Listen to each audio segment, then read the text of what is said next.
The Channel Mom Show, celebrating you with Jenny Dean Schmidt. Brought to you by Pediatric Dental Group of Colorado, creating positive and rewarding dental visits for kids of all ages since 1977.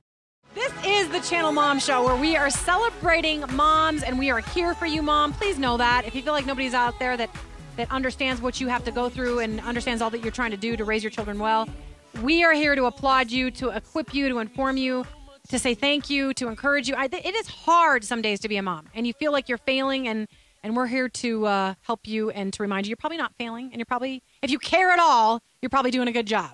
You know? You are. And there's always another day. That's right. That's a good way to put it. Toys in the Attic. My daughter and I watched it last night, Toys in the Attic. A very unique movie, just breaking out at a theater near you.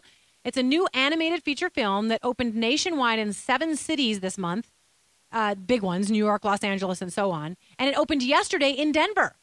And our guest not only stars in the movie, but also wrote, produced, and directed the English adaptation. And here's the interesting thing. It was originally created by a man who's been called the European Tim Burton. You know Tim Burton? The dark guy. Yeah. Isn't he? I think he's Edward Scissorhands and Beetlejuice. I forgot to look that up. But I think he's kind of darker. Darker Is that humor, sounding though, right right? to you, Dan? That sounds familiar. She can probably correct me when she comes on here.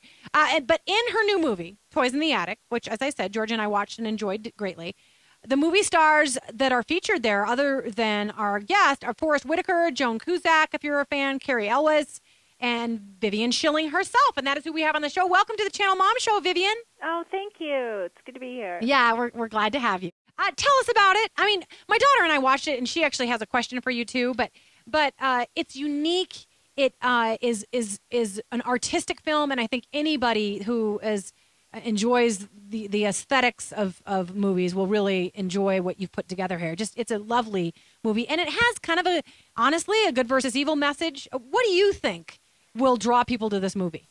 I think just the uniqueness of it. I think that the Jerzy Barta, the animator, the Czech animator, he has such an incredible imagination, and it's like every single frame within the film, every time I see it, I see something different. And I've seen it a lot of times. Yeah. And it's just very inventive, the way these toys, they utilize everything in their attic and their surroundings, and just to make their lives work and to come to the rescue of their friend. And I just think it's incredibly imaginative.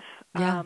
And I also like the Cold War analogies of it. Yes, there are. There are political things going on in it. Oh, absolutely. And I think it actually can open a door to children and just most of the children now, it's like they don't really know about the Cold War. If you grew up in it, which I did, yeah. There's certain you know what it feels like to possibly maybe have your freedoms taken away from you, and that's what this evil side of the attic tries to do to the good side of the attic. They try to take away their freedoms. Yeah. And so I think it can open the door to discussions with your child about how important freedoms are, and just a little bit of history there. Yeah. I mean, some people talk about the macabre element and that it's a little dark, but I watched it with my 10-year-old, and I'm super protective of my kids. Mm-hmm. And I didn't find anything that was alarming or that I was concerned that I would have to shelter her from. I mean, there's really a message there, and nothing was overtly alarming to the point where I felt like she shouldn't watch it. I mean, you little kids from probably 7 or 8 on up could watch it, don't you think? I think so. I mean, I think it depends on the child. Yeah. At the screening last night, there were a surprising amount of children there, and I did speak to a 7-year-old girl, actually, who loved it. But I don't think it's for every 7-year-old. Yeah, I would agree. I think that the images themselves, because Jerzy Barta utilizes all these things, discarded junk you would find in an attic, yeah, and he makes these creatures out of them, which it's like you said, it's not too alarming, but it might be a little bit dark if you're young. It might spur some bad dreams or something. I don't know, but yeah. So I think 10 and up. I haven't encountered a child that old that had problems with it. Yeah. Well, and for people out there that like the lovely, I mean, they go to things even because of the special effects. My daughter enjoyed that the garbage bags became the ocean, and that the sheets became a river, and I mean, you're right. He used just about everything you could use in an attic and created sort of a visually stunning, and you did too as well, a visually stunning effect through it all. So I would just encourage people to go to it for the artistic nature of it. You know, if you'd like to go to the Denver Art Museum, you should also see this movie because that is what it effectively does. By the way, we are talking to Vivian Schilling. You are both the producer and the lead actress in this movie. Is that correct, Vivian? Yes, it is. Wonderful. You play Buttercup in the movie, and I just thought it would be fun if you would give us a little line in the Buttercup accent. My daughter would enjoy that. Oh, really? Okay. How about the first couple of lines in the film? Buttercup is kind of preparing breakfast for her friends, and they're all asleep. And she opens the window, and she sees a bird outside, and it's just lovely animated. And she says, "Pretty bird, time to wake up, my dears. It's morning." And then her friends all wake up, and they start doing exercises, and they come to life. Yeah, it's darling. And Forest Whitaker is wonderful as the teddy bear. My daughter's jumping up and down in her seat right now because she thinks you've captured it. We actually have that clip, and we're going to play that clip so people can just get a little sense. Are you ready, Dan, to do that? Just a second, Vivian. We're going to play the clip. Okay. Have you ever wondered what happens when you leave your toys in the attic? Time to wake up, my dears. It's morning. Oh, there it is. There it is. And she sounded just like that. Didn't she, Georgia Grace? Yes, she did. That's my daughter. So you are an award-winning actress, an accomplished novelist, a screenwriter as well. Your first film was actually Soul Taker. Tell us a little bit about your background, the fact that you have just branched out in so many ways, writing several novels that have gotten acclaim, but at the same time, something that I'm impressed by in your life is that you seem to sequester yourself away from the celebrity lifestyle. You live in Fayetteville, Arkansas, yes? Yes, I do. And my brother, I don't have children of my own, but my husband and I were the godparents of my brother's children. And he moved from Los Angeles to Arkansas to raise them in a more not normal, but just a quieter lifestyle with nature. And so, you know, I love the film business and I love L.A., but I also I like more of a normal life. Yeah. So. I hear you. I mean, I lived in Los Angeles. Both my husband and I did. We went to Occidental College, if you know that. And but we, too, realized that if we wanted to have children, we wanted to raise them more kind of in middle America and a quieter lifestyle than L.A. represented. And frankly, we didn't want them to be lured by some of the things that L.A. tries to throw in front of you. So I appreciate that your brother moved elsewhere to raise his children. Great things about L.A., great art culture and so on, but not necessarily the best place to raise kids, I don't think. I mean, so you obviously purposely went away from that environment to have a normal life, correct? Oh, absolutely, yes. And I still spend a lot of time there, and I love it. And actually, my godchildren are older now, and we go to L.A. a lot together, and it's a wonderful city. But I just think to have the big backyard with the oak trees or the nature and just a safer environment.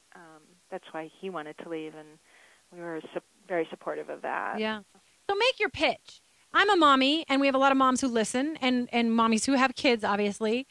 What are you hoping that will draw people to your film, and what do you hope they get out of it? I mean, I know we got some things out of it. My daughter actually has a question for you in a minute here, but what is your hope in creating this? You obviously have godchildren. You obviously care about children. You seem to care about the family, the concept of the family, because certainly there's a family that develops in this movie. Oh, absolutely. Why don't you tell people?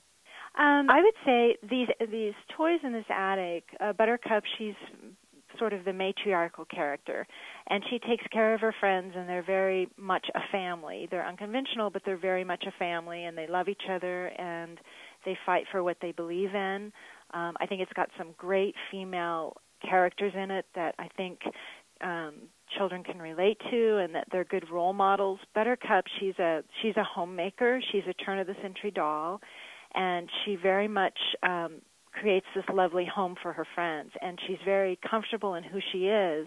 And when this evil head tries to turn her into something that she's not and imprison her thoughts and her way of being, she fights back because she loves what she does and she knows who she is. Yeah. There's also a character, Madame Curie, who's this incredible inventive mouse, and she's the heroine of the film. And she comes up with extremely creative ways. And she's very different from Buttercup, but she's also just a very strong role model. And that's Joan Cusack. Yes, that's Joan Cusack. She does a wonderful job. Oh, it's so fun. She's hilarious. And my daughter and I, every time we would see the mouse, we would start to laugh because of those big button. I mean, there are really some whimsical touches to this movie, and her big button ears are hilarious. Yeah, and her eyes that kind of pop out into scopes. And, yeah, she's incredible. Just very imaginative. Just the animation and everything. And then there's Rosie the pig. She's the station master, and she takes care of things, and she does her job, and just great role models. And even with the characters, they know who they are. They go and they have their lives and they're content and they're happy and they're at peace. And they fight for it. It's refreshing. They fight for it. My daughter has a quick question for you, and then I want you to be able to tell people where the movie is and how they go to the website if they want to find out where it's playing and so on. So, Georgia, you have a quick question for Miss Vivian, yes? Yeah. Okay, go ahead. Ask her. Can I just have some advice? Because when I grow up, I want to be an actress. So I just want to know how I can prepare to be an actress. Oh, okay. That's a good question. I would say study hard, get a degree, and go and study your craft and become the best actress that you can be. But also have that degree, because it's a very, very tough business. There's a lot of competition, but if you learn your craft and you stick with it and you follow your heart and you follow your dream, and you keep your integrity, you'll do well. That's lovely. What do you want to say, sweetie? Thank you. Yeah, thank you, Georgia. You know, I think, and I want my daughter to know too, and Vivian, it seems to me just from the brief observation I've had of you in the last 48 hours studying who you are, and that you went to, I think, the Lee Strasberg School, is that right, in Los Angeles? Yes. That you cannot do it just because you want to be a movie star. You have to do it for love of acting. Absolutely. Yeah, doing it because you want to be a movie star, it's not going to be fulfilling to you. Right. It's about what you love doing, what you love creating. I think that's very important. Yeah. Well, congratulations to you. You made a lovely little film. Can you tell people how to track it down and find out where it's playing in Denver and nationwide? Because we have nationwide listeners. Oh, absolutely. In Denver, it's at the Regal River Point Stadium 14, and then it's also at the Regal Colony Square in Boulder. Okay. And I believe it's a one-week engagement, so it's an indie film. It may not stick around for very long, so if you want to see it in the theater, go see it. And then www.toysfilm.com, you can find a trailer and all kinds of information and reviews. And Wonderful, wonderful. Vivian, you're fantastic. Thank you so much for being on the Channel Mom Show. We've enjoyed getting to know you. Oh, well, thank you. I've enjoyed it. Okay, we wish you well. Thanks. All right, bye-bye. Bye-bye.